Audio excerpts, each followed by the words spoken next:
अब है कुछ प्रॉपर्टीज और बची हुई हैं। डेंसिटी को रो से डिनोट करते हैं।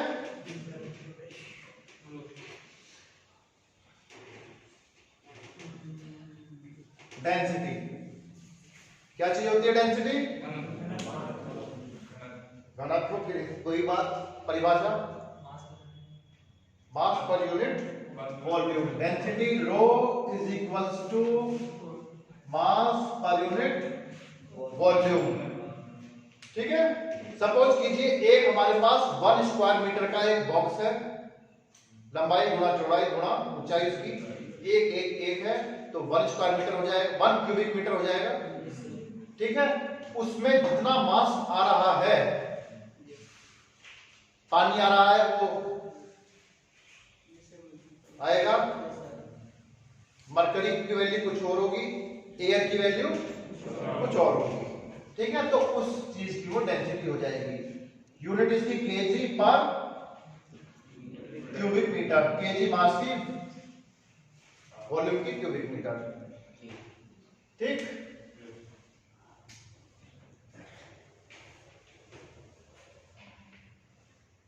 अब आती है एक स्पेसिफिक ग्रेविटी।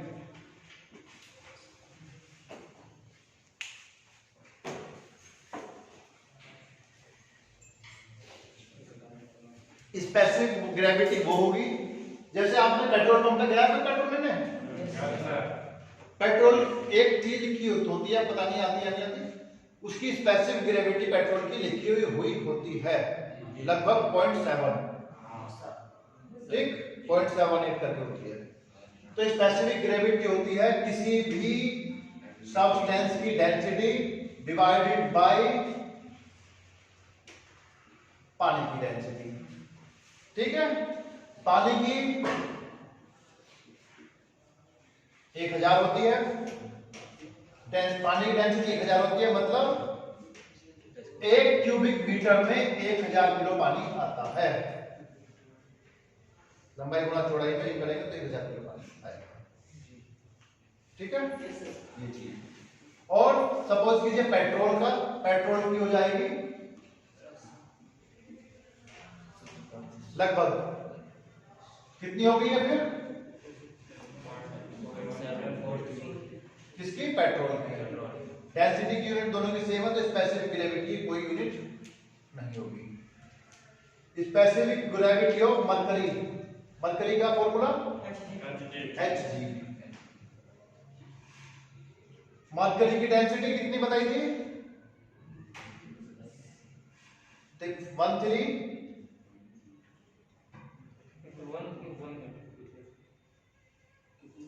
13,600 नहीं 670 के आसपास होगी। चलो ठीक है। डिवाइडेड बाय 1000 तो कितना आ गया? 13.67। मरकरी की डेंसिटी स्पेसिफिक ग्रेविटी कितनी हुई?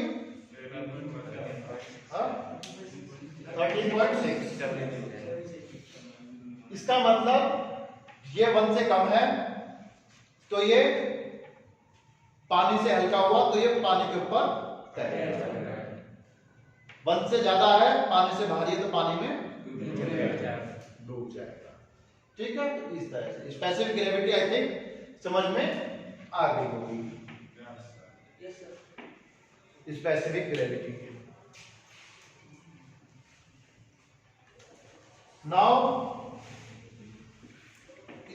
स्पेसिफिक वॉल्यूम डिनोट करते हैं क्या? ये स्मॉल वी। वॉल्यूम पर यूनिट मास। ठीक है। कितने मास को कितना वॉल्यूम ऑक्यूपाइड करेगा उसको बोलते हैं ये। तो मीटर क्यूब पर केजीस की यूनिट होती है। वॉल्यूम पर यूनिट मास, मास पर यूनिट वॉल्यूम। तो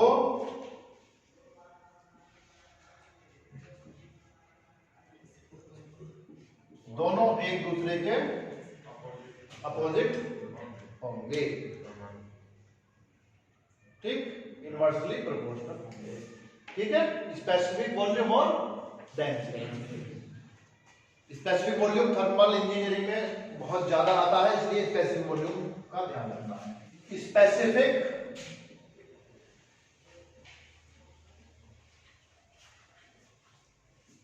एनर्जी, एनर्जी को कैपिटल ई से डिनोट करेंगे, स्पेसिफिक को स्मॉल ई से total energy divided by mass. 1 kilo mass में कितनी एनर्जी होगी, ठीक, तो kilo joule per KG.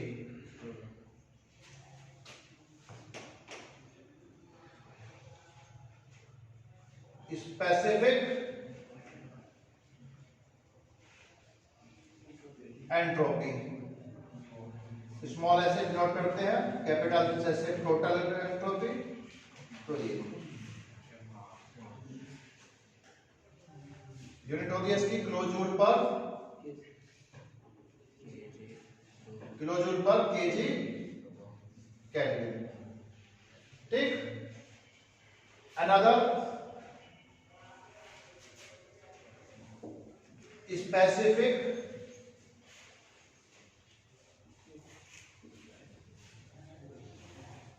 Enthalpy, small h, capital H per unit मास, केजी पर किलो जूल पर केजी, ठीक। स्पेसिफिक डेंसिटी को छोड़कर जहां पर भी स्पेसिफिक लग गया है तो वो स्पेशल हो गया है, स्पेशल फॉर मास। मास मतलब द्रव्यमान m, उसको पर मास से डिवाइड कर देते हैं तो वो स्पेसिफिक बन जाता है। Specific energy, specific volume, specific enthalpy, entropy, इस तरह से, ठीक है। क्या बन गया ये स्पेसिफिक। टोटल एनर्जी और स्पेसिफिक एनर्जी में अंतर पता है। टोटल एनर्जी इस रूम में कितनी एनर्जी है, ठीक, वो बता देंगे। स्पेसिफिक एनर्जी इस रूम में जितनी एनर्जी है एयर में, और एयर का जितना टोटल इसमें मास है, द्रव्यमान है, उससे डिवाइड कर देंगे तो 1 किलो के लिए आ जाएगा। सपोज कीजिए इसमें 100 किलो जूल एनर्जी है, 10 किलो इसमें एयर है, 100 divided by 10 kg is equal to 10 आ जाएगा। 1 किलो में 10 किलो जूल एनर्जी